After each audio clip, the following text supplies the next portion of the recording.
I did the night shift at a gas station because I was strapped for cash and needed a second job. I worked the night shift there for a few months. It was around my second or third month that this guy started regularly coming in really late at night, always around AM. He was about 6 feet tall. He had long, stringy hair. He'd always come in, buy a tall boy, and leave. But after a while, one night, he asked me my name. I told him my name, and he just kept saying, "Rob, I like that," as he'd laugh to himself. He cracked open the tall boy he just bought and walked out of the store, talking to himself. He was clearly hammered. This was the night I was curious to see if he had been drinking and driving every single time that he'd come to the store. I watched as he left, and he walked out of sight off the gas station property. That would make sense. He never once bought gas anytime he came in. He'd always just buy alcohol. I'd seen him just about every night after that for a while. He'd come in some nights noticeably drunker than others, and sometimes he'd just lean on one of the shelves for a while and not say anything. He'd always greet me with a, "Hey, Rob," anytime he'd come in. One night, he was just leaning on a shelf, drinking the tall boy he just bought, not saying anything, just staring at a wall. I asked him for his name finally. He looked at me, took about 5 seconds, and said, "Bob?" Now, I always felt like Bob is a go-to-fake name when you're lying about your name. I wondered if the first thing that came to mind for him was Bob, because it rhymes with my name, but I went with it. I said, "So Bob, where do you work?" He laughed so loud it actually startled me. He said he doesn't work. He said the government completely him out of his job. I got the vibe he was wasted again. He looked at me with an angry-looking face, but interestingly said, "I like you, Rob. You seem like you know what you're doing." I didn't know what that meant, but he walked out of the store right after that. I didn't see him again for a while. I'd say over a week passed, which for a regular like him was a while. Bob always gave me this off, mildly creepy vibe. I figured he was usually drunk, but something was obviously wrong in his personal life. Well, one very stormy night, with less customers than usual, likely because of the storm, I heard the ding of the front door as someone entered, and I swear, before looking, I imagined it to be Bob, and when I looked, I was shocked to see it was actually him, but it was a much scarier version of Bob. He was completely soaked. He wasn't wearing a rain jacket or using an umbrella. He was just in a dark shirt and jeans. His long hair was drenched, and he was just standing by the door, looking straight ahead at the wall. He looked like he was angry, and yet his mind was elsewhere, like his thoughts were running. The way he was standing there, blankly staring at nothing, completely soaked, it was freaking me out. I said, "Bob, are you okay?" He didn't turn his head or move. He stood still and said, "I did something really bad." I asked, "What did you do?" He then looked at me, said, "I need somewhere to hide," then walked past me at the register towards the little restroom hallway. He disappeared behind the wall, and I heard one of the doors open and close. I was genuinely getting uncomfortable with Bob now. I didn't enjoy his presence whenever he was in the store, and tonight, something was extra off about him. He seemed like a zombie, and that "I did something really bad" comment was incredibly creepy. Some time passed, and Bob never came out from the bathroom. I assumed he was wasted again, probably passed out or puking. Either way, I didn't want to intervene, and then the next thing I remember, the lights to the place cut out, and the store was completely dark. I was standing in a pitch-dark gas station during a major storm with an unhinged drunk man. I used the flashlight from behind the counter to make my way towards the back of the store, by the inventory storage and the panel board. The door to the back was in the same little hallway as the restrooms. As I walked by the two restroom doors, both of them were ajar, and Bob wasn't in either of them. I went through the door to the back. I was planning on going straight to the panel board, but I stopped when I heard a slight dripping in the room somewhere and the squeaking of wet shoes. My heart sank into my stomach. I said, "Bob," in a very weak and scared voice. I heard squeaks right to my left.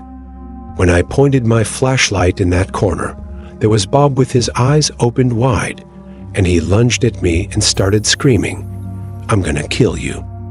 I pushed him off of me as he was clawing at my back. I ran back through the door to the front of the store.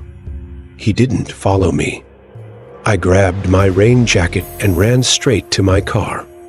I sat in my car as I dialed 911 and spoke to an operator.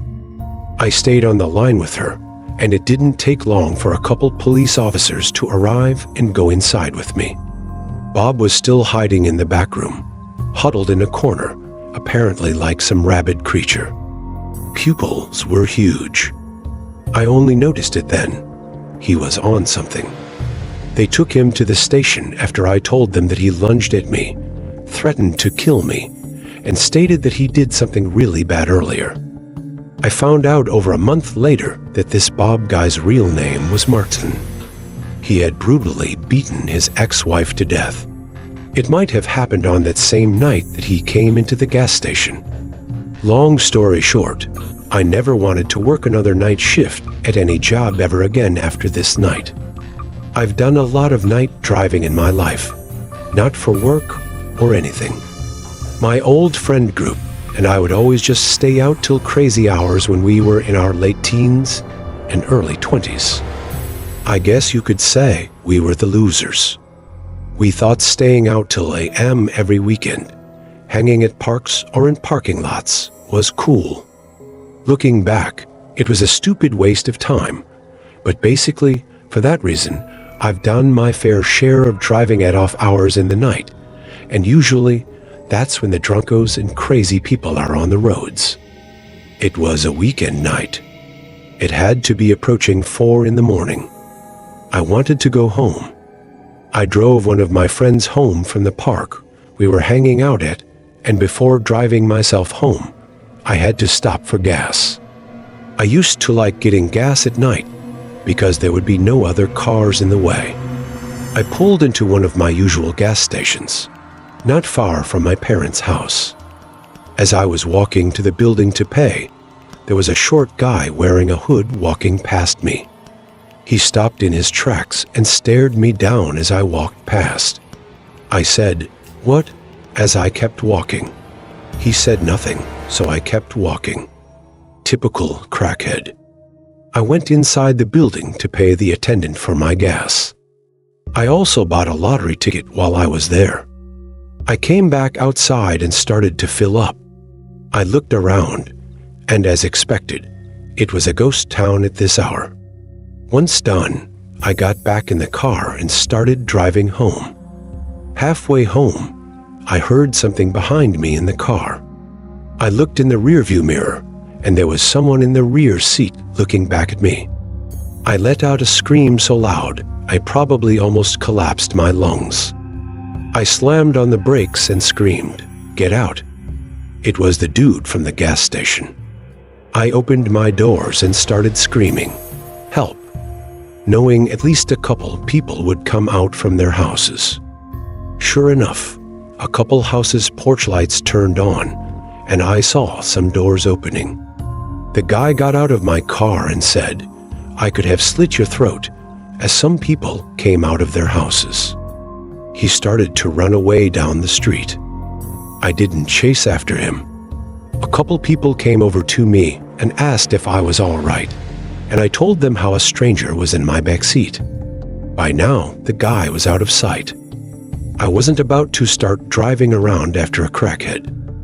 I thanked the people who came out and continued my drive home, making sure I didn't see him anywhere the rest of the drive. That was the scariest experience of my life. This event happened in the mid-60s in the Atlanta area. At that time, I was about 8 or 9 years old. My father taught school in the suburb of Atlanta that was some distance from where our home was located. I went to the same school where he taught, so I rode with him every day. However, we had to get up very early each morning and head out before the sun was up. We always stopped several mornings each week to top off on gas at a small independent station. We were often the first car there. Shortly after the station opened, in those days, everything was full service. There was a booth with an attendant who would come out and fill your tank, wash your windows, etc. He would always be carrying a lot of bills in his pocket and a device on his belt from which he counted out coins. Behind the pumps were tiny bathrooms.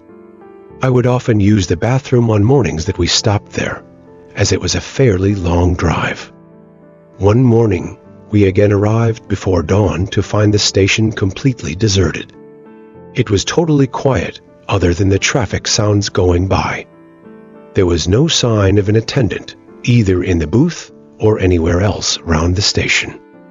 My father blew the car horn once, then again a few more times, but there was no response. We discussed what might be the problem.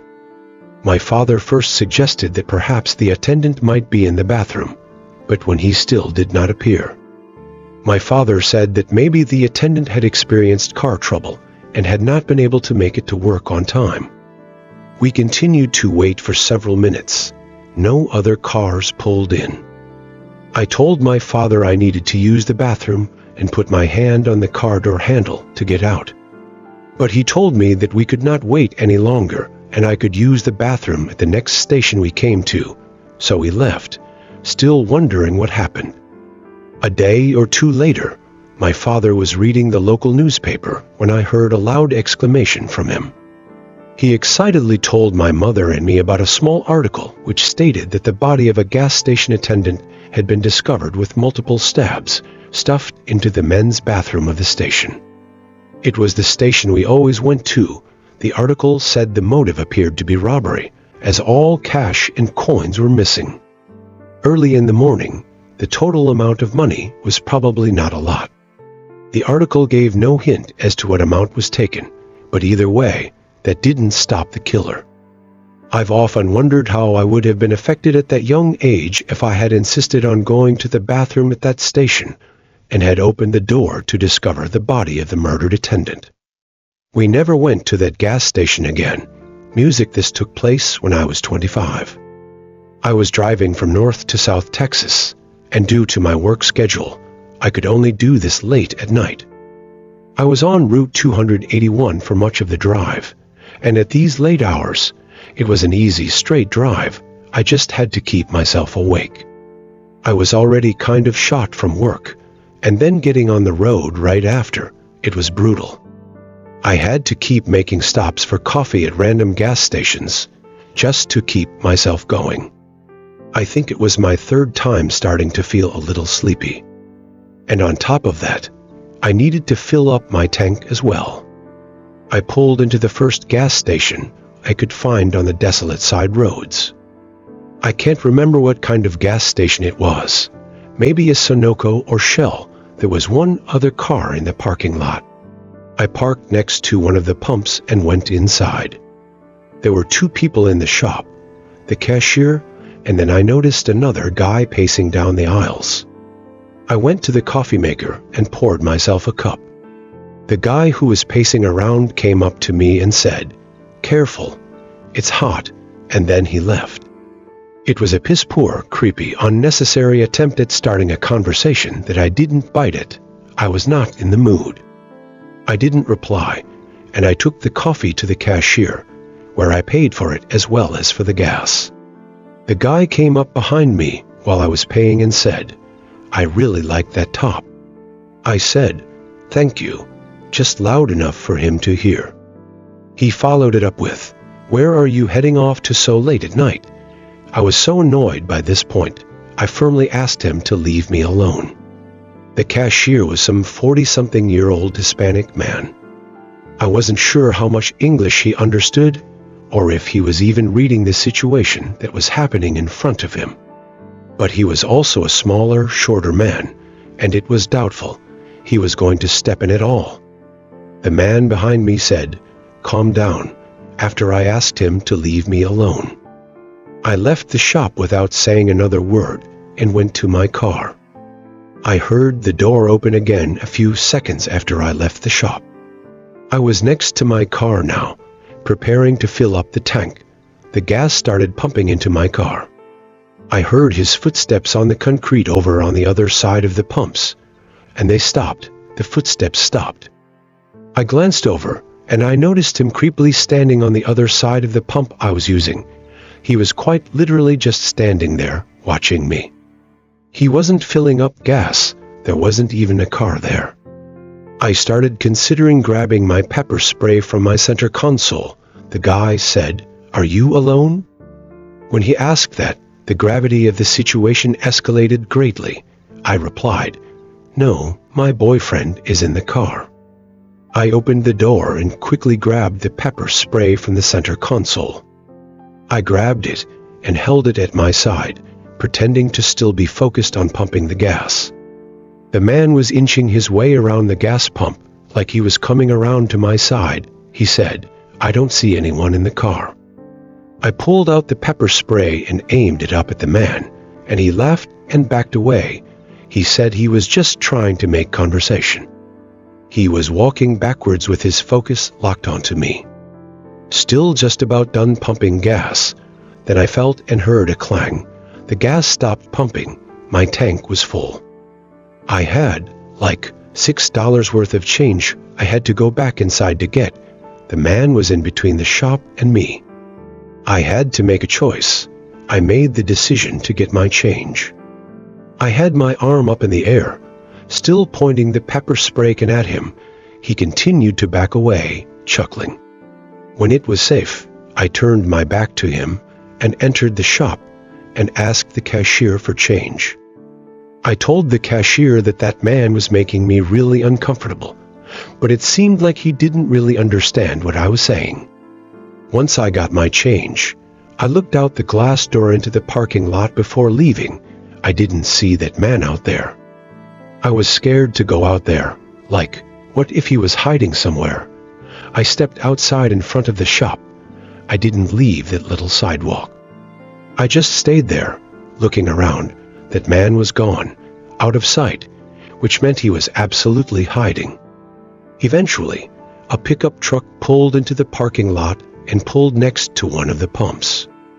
A large man with a beard stepped out, and I went over to him, asking him for help. I asked him to check if there was a man hiding behind my car. He was confused, but he did it for me. He got to the other side of my car, and he yelled, "What are you doing?" And there went that creepy man, hurrying away from behind my car. He started to run away into the darkness surrounding the gas station. I thanked that man so much, and he said in his thick southern accent to be careful out there. I left that parking lot in a hurry, and I continued the rest of my drive. That creepy man was 100% waiting to pounce as soon as I unlocked my car doors, and that's really disturbing to me.